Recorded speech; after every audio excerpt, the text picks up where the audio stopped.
Ok, para configurar o rótulo da zona, ou seja, o texto, né?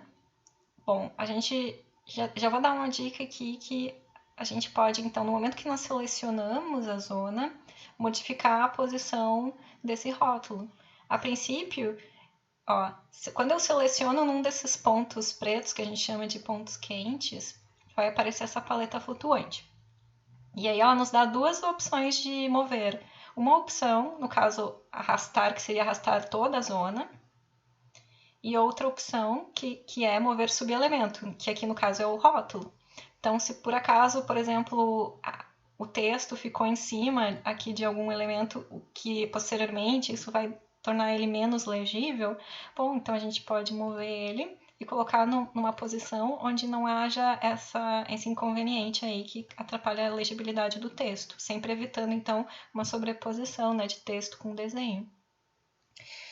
E para ajustar esse rótulo, especificar o que vocês querem que apareça, qual que é a fonte, qual é o tamanho da fonte, etc., a gente pode acessar isso pelo uma tecla de atalho para chegar nas propriedades de qualquer elemento. Isso vai valer para tudo. Qualquer elemento que você quiser editar, você seleciona esse elemento e pode usar a tecla de atalho Ctrl T. Como a gente vai fazer isso muitas vezes, usar a tecla de atalho é bastante conveniente.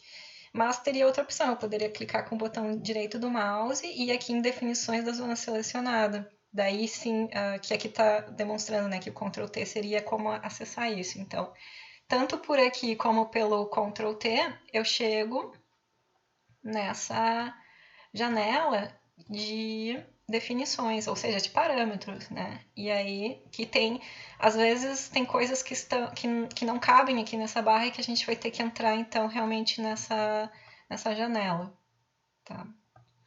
Então, aqui nós temos sempre, você vai observando assim que são muitas abas, e no caso aqui o que nos interessa nesse momento é a aba referente ao selo da zona. Bom, então as abas que se referem ao selo de zona são essa daqui, estilo de texto. Então, por exemplo, se você quer mudar o texto para outra fonte, né? E aqui você vai visualizando. Esse aqui é o tamanho, 3 milímetros. E as definições. Definições de visualização do selo. E aí a gente pode dizer que é sensível à escala ou uniforme. No caso, então, a gente pode especificar tanto para 1 para 50, 1 para 100, enfim, 1 para 200, o que vai aparecer. Então, seguindo em frente, o que eu sugiro então que vocês façam é, aqui pode ser que tenha várias, quando você clica em mais, sequência aqui de informações que você pode incluir no selo. Então, por exemplo, eu posso dizer que eu quero o nome da zona, eu seleciono aqui, a área medida,